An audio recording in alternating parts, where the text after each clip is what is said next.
Coffee with the Summerland kids. This is episode 15. We're 15 years old again. and I Hey, somehow grew a I'm going to beard. jump off and do the share thing real quick. Yeah, I'm Jericho Wagon. This is Aaron Riggs, and he's gonna go into the bubble. And this is when we just hang out, man. And in the morning, we're doing a little morning show. It's been like definitely an interesting ride to jump on live with a friend. I've never been a big FaceTime person. Like, never was a selfie person. I don't know. I just didn't adopt that whole like realm of selfie and the realm of TikTok. I'm not on TikTok. I'm on Facebook, Jericho Login. My name's right here. And as well as I'm on Instagram. I have two Instagrams. One is Jericho 101. It's JERICO 101. And then installationart.jericho. You can also just Google my name. I basically, at the age of 34, I moved to Los Angeles and really did sort of my like life's work, if you will, my life's mission as an artist. I was given an opportunity, had a sponsorship, and went straight to LA and basically found myself the best place I could be in terms of like feeling comfortable in my surroundings was a place called the Arts District. And that was founded by Joel Bloom, more or less, a shopkeep, awesome guy from Chicago, I believe, and he worked in the Second City, which is like a musical theater group, and he found himself in LA and got this little corner going, and he opened Bloom's General Store, and with that, he established eventually a bus stop, planted trees in the neighborhood, sort of centered around himself, but it was like, hey, this was a sort of like a little city center for the artists already. So that was amazing for him to find a neighborhood, adopt it, care for it, have a little corner store that he ran himself, named it after himself, Bloom's General Store. And he was a kick-ass guy. And so basically, I found myself there in 2004. I chose a studio that was above a coffee shop. So every morning I ended up with my coffee in the morning and a little fun conversation with the folks downstairs, got to know the neighborhood, um, integrated quickly. I was on a mission at the time. I basically got, welcome back. Here you are, out of the bubble. So I was just telling my story of when I first went to Los Angeles and getting my groove on, getting started living above a coffee shop. Yeah, that's awesome. For whatever reason, I don't know if you can hear me. My bubble's I not bouncing. I don't see my Okay, video stream. I can hear you. We're okay, awesome. So we're going to Twitch. For whatever reason, I didn't have the settings. Okay, no, So I that's cool. will upload the link today and put it on YouTube. Oh, nice. Okay, cool. Yeah, We're getting better at this. we're getting better at this. I mean, I got to hand it to Aaron for AWOL Aaron for rocking the technical back end side. Because for me, I'm just really just a low tech individual. But back then in 2004 is when I first moved to Los Angeles, and I had already done I had done 13 years of Halloween parties in Santa Barbara, like 6 years with a group of friends, the Summerland boys, and then I did another like 7 years solo on that Halloween project. In 1998, I had 1,000 people show up to my party. In 1999, it was 888. So just an amazing like endeavor of friend gathering. Did you get your tech back on? You're back. I got the camera going. We Cool. have our one stream. We do have a viewer. So hello, thanks for joining us this morning Awesome. Killer. for some coffee. Sweet. And I just think that's amazing that as an artist, that you kind of found yourself in a hub of artists, down Yeah. in the Los Angeles district. Because art's an interesting career choice, I have to say.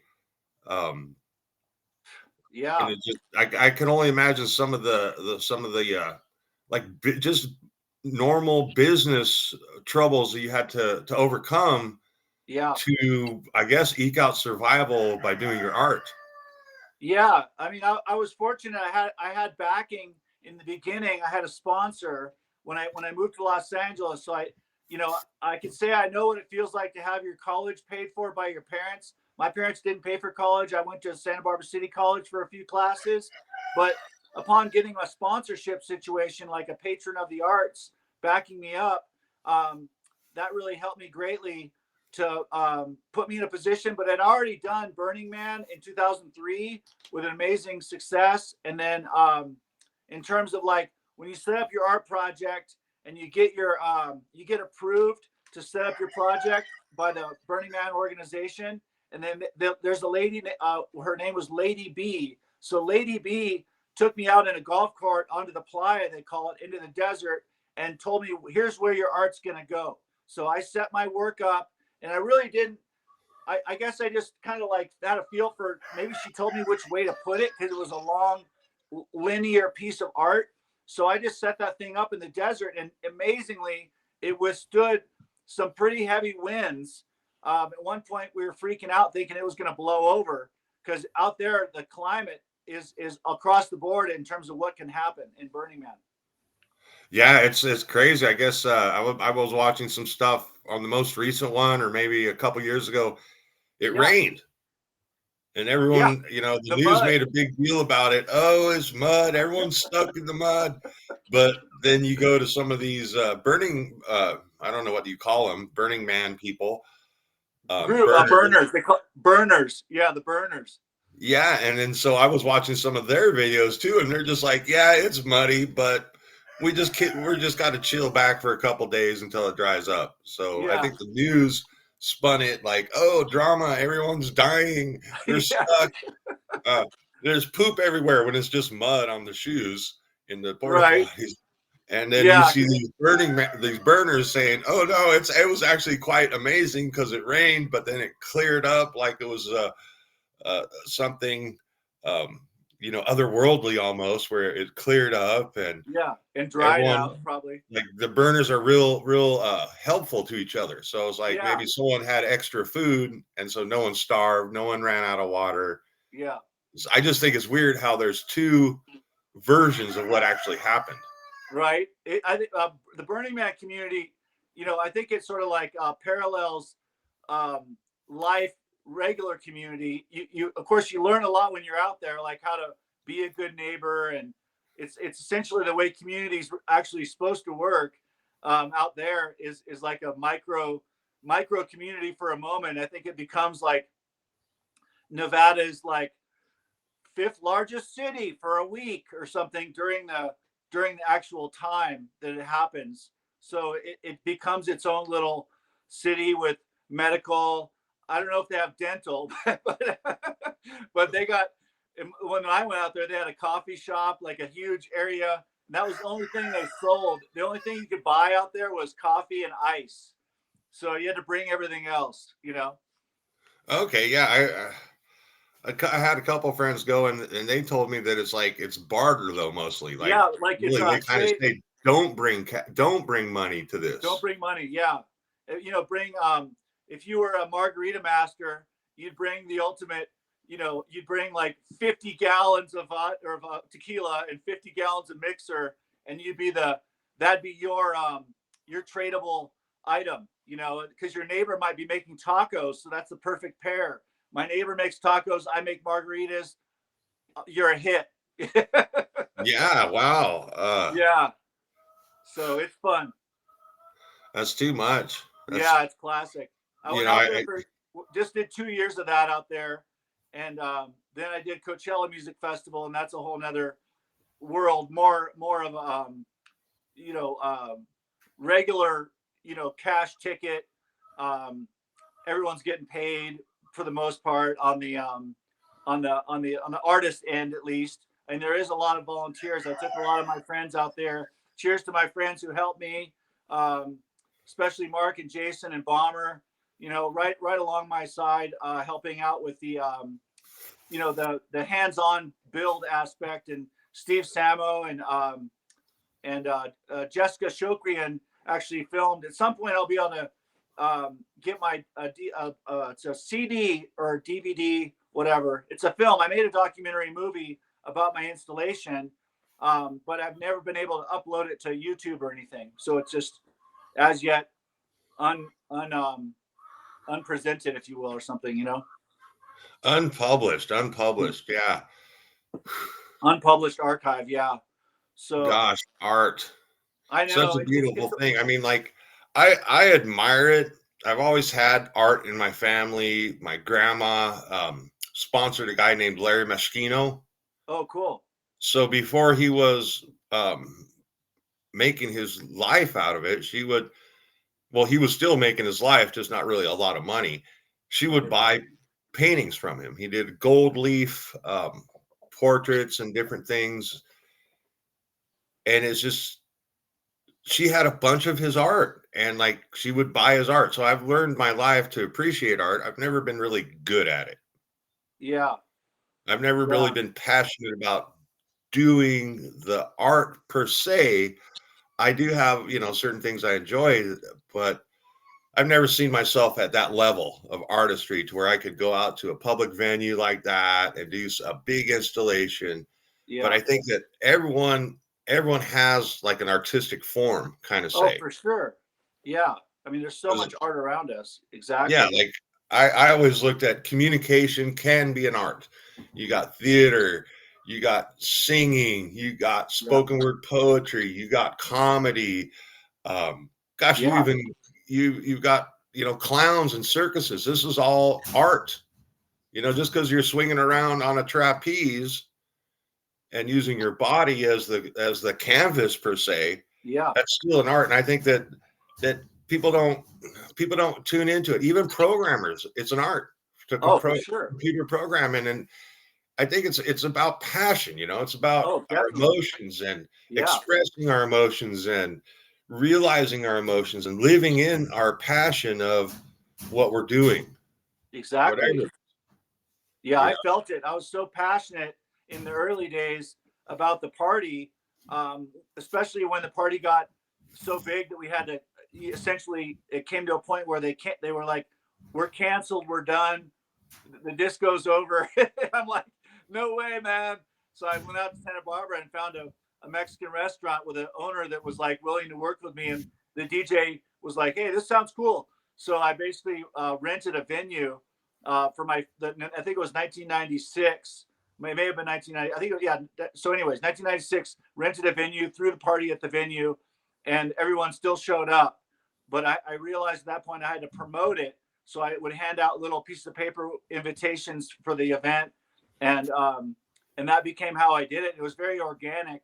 I wasn't really ever on a contract. It was just a handshake agreement with these locations that I would bring the people, and then they would serve the alcohol. I would charge a small door cover charge, maybe the $5, $6 for the first couple of years or something like that.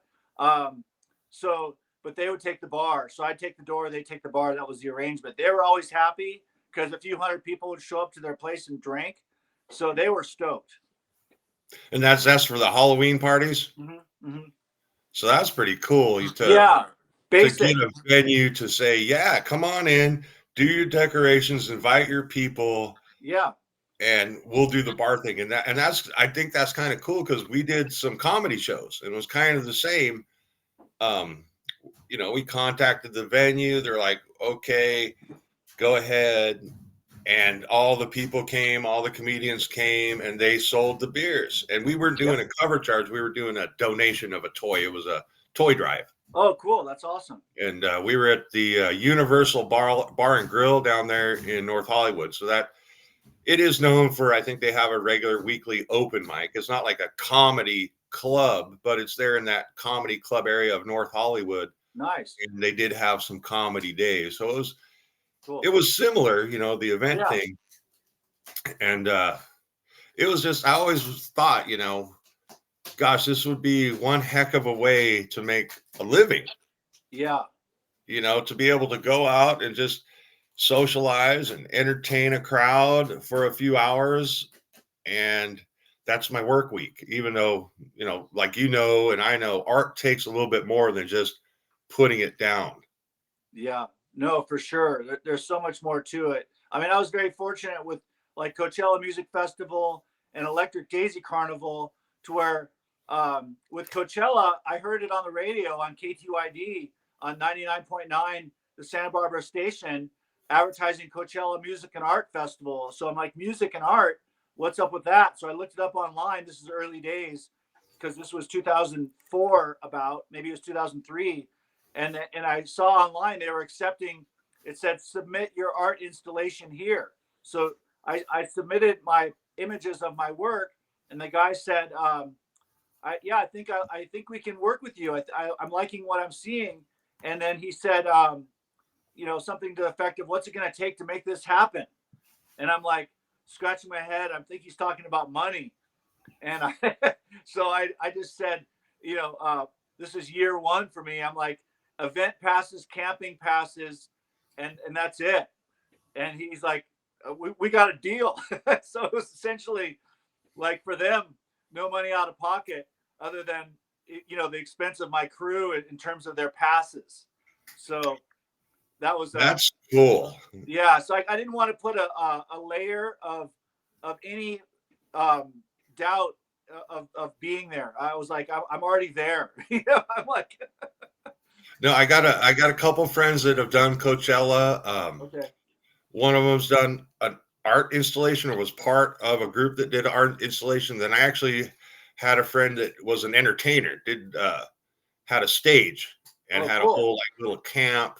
Nice. He was a DJ, so he did some EDM type stuff. Cool. And then his girlfriend did. I'm not exactly sure, but it was more like a spiritual lounge or a emotional healing, Yeah, that's cool. crystals, just cool area to where just cool vibe to where, Yeah. you could, sometimes it takes places like this to open up and get to some of these deeper things that we carry with us as people. And I always thought that was cool because you're at a festival, you have music, but then all of a sudden you have this opportunity to get into the mental and emotional existence of humanity. I always thought that was cool. But what trips me out is like, yeah, like the art scene, even actors in Hollywood and musicians, if you don't play their game, you don't get out and you don't get the higher paying venues, I guess.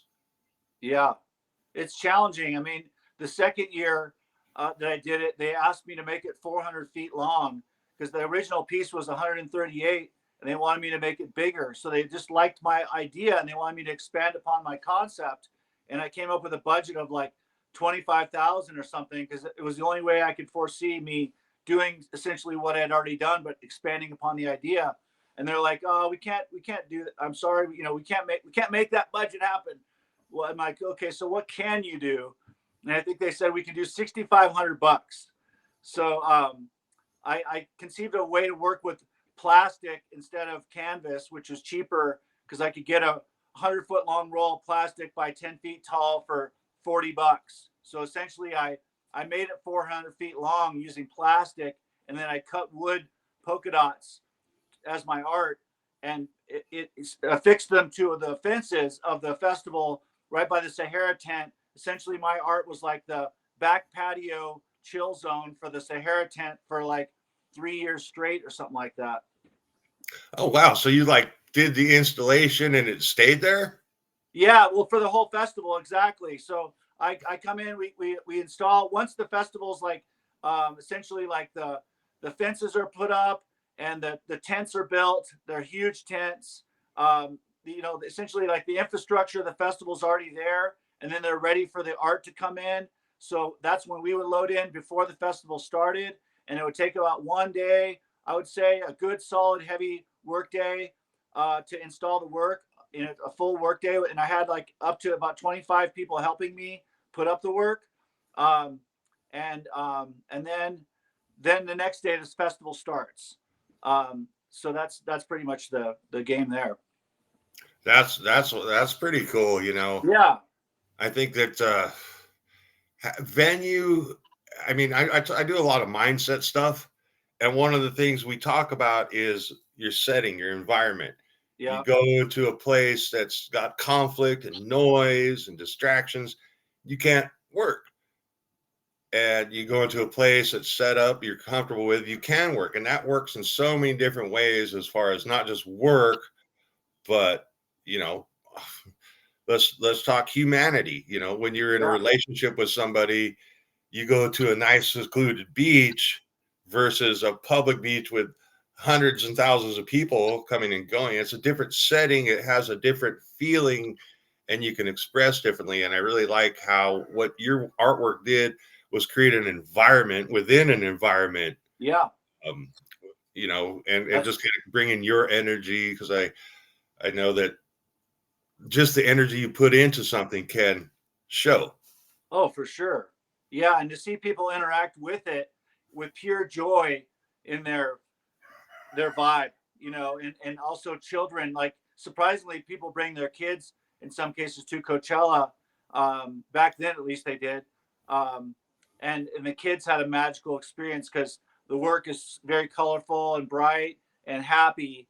So it really kind of creates that, you know, um, a, an uplifting feeling, or it can be provide a space for just chilling, like in between sets or something, with the music's not really rocking, but you have it's on Empire Polo Field, so it's grass. Essentially, it's a grass field where the event happens. So it is a beautiful atmosphere for that type of show to happen. That's awesome. Yeah, It just blows me away. And we're coming up, we're 22 minutes in almost. yeah, But I'm on a loop back yeah, to totally. Yeah, what we let's were do it. kind of talking about yesterday and talking Yeah, about this morning, having to do with, yeah, the money thing, the art thing, the lifestyle, the energy thing.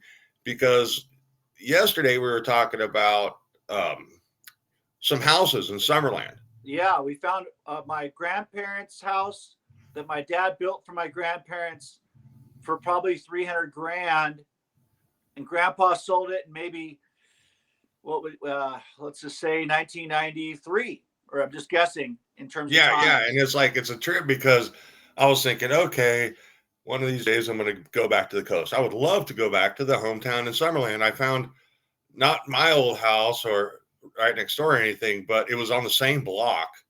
It Yeah, was 2 million, 1.9 million. 1.9 on And that's Farley, on, right? on where I was born. And then you found the house that your grandpa built was 7.9. 7.3, 7.3 million. 7.3. So I'm thinking in my head, oh, I need $2 million to move back to Summerland. And then you said that, and I'm like, oh, we need $7 million. We can move back to Summerland and Jericho's old house. Now I'm saying we need $10 million, bro. We need Right, $10 million, and I could live a block from my house. You could live at the house your grandpa lived right. in on your Right, yeah, I property. can. So Yeah, that motivated me and inspired me, and it's like, we're doing something here that, okay, granted, we have 100 hours of views, 40 people, and 4 new subscribers, but on Twitch. The four subscribers on Twitch or what? on the YouTube, on the Oh, on YouTube, YouTube. Okay, okay, cool. yeah. And it's like, oh, I only need 970 more subscribers and we could be monetized. But it's like, oh no, I could taste it, bro. We could do this. Right. We're going back to Summerland, bro. We only need Yeah. $10 million. We only need $10 million. Viewer, if you're a multimillionaire, drop us $10 million. I don't even have a donate link yet, but it's fun to Yeah. explore this, It's because nuts, man. my other friend Doug that does construction, I go out and film him, and we joke around, but it's him doing stuff, and he's a great character. That's awesome. I got 100 and almost 50 views on just that one video, Okay, cool. which blew me away. So it's like, it can happen. It can happen, bro. Oh, Uh, right. It's weird, like YouTube is a venue. To me, it's a venue. YouTube's a venue. I mean, these are just like stages, right? Like where you can appear. And then, of course, your appearance and the amount of people that like and watch you in some way gains momentum for YouTube, essentially the venue. to sell advertising, right? Because usually Oh yeah, there's an advertising clip before the your clip of your friend doing construction, or before us. They run an ad, right? YouTube does. yeah. They run an ad. Yeah, Once the channel's monetized, I can like pick where the ads go. Like if we I have didn't a know that. half hour in, we do a 5 minute break, whatnot. Okay, okay. But That's interesting. Yeah. So it costs a lot more, in terms of investment. Like I don't know who's, what's an example of an independently owned website, not YouTube. I mean, I'm sure they exist, where independent websites with a fair amount of traffic, but those people have to build up their momentum to even be highly trafficked independent website. That's a whole nother thing, isn't it? it is, it gets into advertising, word of mouth, Right. usefulness, popularity. I mean, you look at AOL. Remember AOL? Yeah, of course. Some people still have the address. Everybody used AOL Yeah. because you got the disc. They put out Yep. millions of dollars for that disc, and everyone just like, oh, I can get on the internet now. Wow. And so it was their first thing. Or even like PayPal, Elon Musk. He just thought of an idea and thought, oh, it's going to be easier. He knew how to code, and he made the platform PayPal. It Wow. became popular. It was bought. It was actually called X. X.com Okay. used to be PayPal. Oh, wow. I didn't So know he that. made the X.com as the pay gateway, got the PayPal name, sold the PayPal name, Right. got a lot of money from that, did all those things. But it's like, wow, I look at that and go, oh, Elon Musk, $10 million. Wouldn't that be cool if he dropped us 10 billion dollars? Wouldn't it be cool if he dropped us 10 million so me and Jericho could move back to Summerland with our family? Yay. Right. I I don't right now. I'm at the point where I don't believe it, but I know how the universe works. Right. And so I have to convince myself I believe it before it's even possible that it'll happen. Um, Yeah, I so know. I'm at that weird stage where I know I can reach these little goals, save up to get a house, buy a house, move. I know that I could believe I could move back to the coast someday by following my plan of getting that, but I don't see, not right now. I know I'm going to. I don't see how we're going to get 2 million or 7.9 million or $10 million so we could get back to Summerland. But it's such an important journey. It's such a fun thing to try. Why not? Right. Exactly. Yeah. No, I think I was thinking about like breaking it down into, you know, so there's actual costs of the purchase cost, and then do they add closing costs? And is there, wonder if there's actually, if it's listed for, that one was 1.7 million or something like that. Was that what the, or At 1.9? 1.7 or 1.9, and So it's yeah, almost 2 closing million. costs and all that can come into play, and that'll depend on the seller a lot of times. Like if they're a motivated seller, Right. when I bought this house, they paid the closing costs. That was part of the deal. Okay, that's cool. Yeah.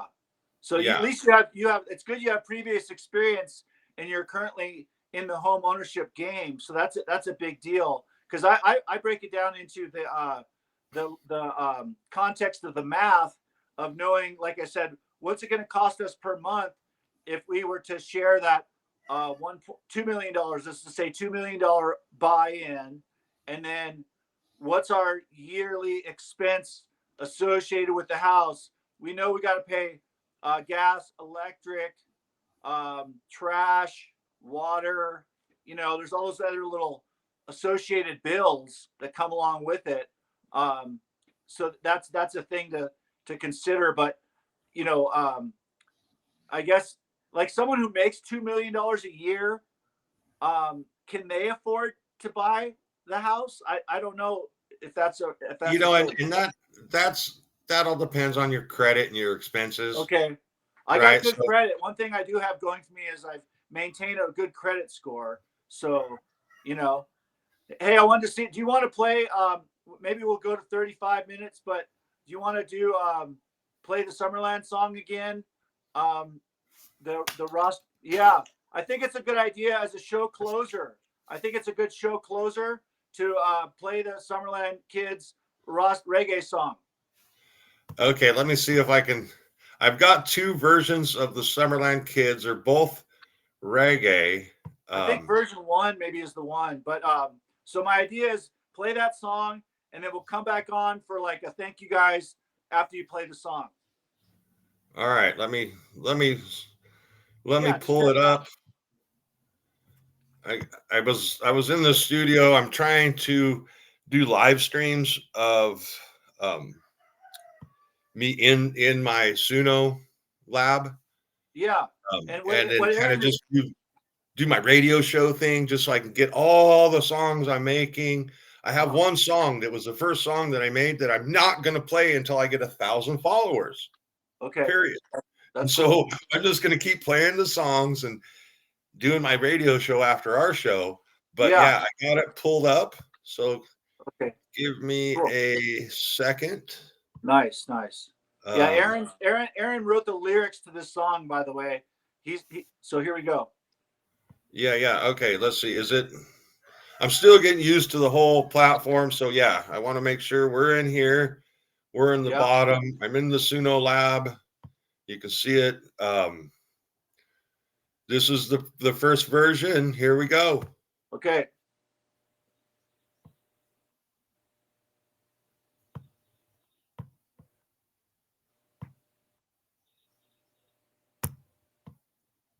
Come on, clicker. It's all good. We'll get it. Click. The Summerland Kids, an amazing group. Each one of them unique, look at the proof. Summerland is a place not too far away. Maybe you'll visit us here on Sunday. The town on the coast, a beautiful place. The name it was named for, from mythical grace. A place in forever, where we come and we go, to start a new life from the old one before. Some say it's like heaven, a place we will stay. Others profess it's the origin from where we go away. And then others might say the place is not real. Then I have to say it is something you feel. No name can express what it is or complete. Kind of a place where our souls go to eat. There is nothing quite like the friends you might make, where time and space are so real and nothing is fake. Be it on earth or only in mind, the Summerland place I hope you will find. Summerland is a place not too far away. Maybe you'll visit us here on Sunday. The town on the coast, a beautiful place. The name it was named for, from mythical grace. A place in forever, where we come and we go. That was version 1, bro. That's awesome, man. That's cool. Yeah. You got time for version 2? Yeah, sure. Okay, so that was the first one, and you know this is kind of cool because here in the Suno library, the Suno lab is what I call it. Yeah. It's just kind of been my little fun place. It gives me the opportunity to pretend I'm a DJ, to pretend I'm a music producer. But now we're talking 2024, where music production, everyone uses special tools, and everyone has their gift. And my gift, I don't know whether it's a gift of goodness or it's just I like words. I like poetry. So yeah. This is the second version. Same words. It's a little bit more upbeat or tempo. And kids, an amazing crew, each one of them unique, look at the proof. Summerland is a place not too far away. Maybe you'll visit us here on Sunday. The town on the coast, a beautiful place. The name it was named for mythical grace. A place in forever, where we come and we go, to start a new life from the old one before. Some say it's like heaven, a place we will stay. Others profess it's the origin from where we go away. And then others might say the place is not real. Then I have to say it is something you feel. No name can express what it is, all complete. Kind of a place where our souls go to eat. There is nothing quite like friends you might make, where time and space are so real and nothing is fake, be it on earth or only in mind. The Summerland place, I hope you will find.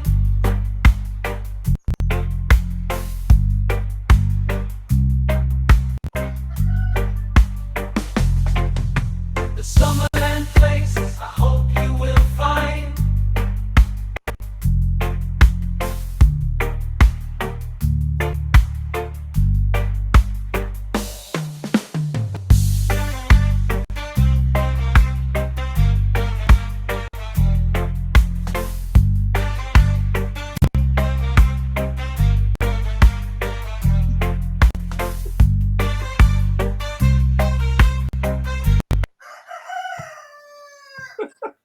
Right on cue. That was cool, man. This is Rooster knows. Good job. Good job. You want to bring us back up on screen for a second? Yep. There we go. Woo! Nice. Woo! Killer. So I brought a little. Here's a little thing for what is it? Shot. It's a tiny Matchbox car, 1971 El Camino, for Dan Taglis, Jay Bishop. It was Sean Durrell, the boys, the other kids in our class, man. Dude, classic. I remember the tracks. Yeah. Some of our friends, I believe, got spanked with those race car tracks. Oh, I'm sure. Who knows? Yeah, right. God. Well, cheers to another show, man. Show 14, right? Was it show 14 or show 15? Yeah. I'm calling it show 14. Show 14. Sounds good, man. Awesome. We're running with cheers it. to that. Have a great Tiger day out there, says. everybody. We love you. Nice. Yeah, Tigger. Rocking Tigger. I'm rocking my Tigger coffee cup. Yeah. All right. Thanks for the likes, the shares, the follows, watch, comments, and all that. Have an awesome day. Adios.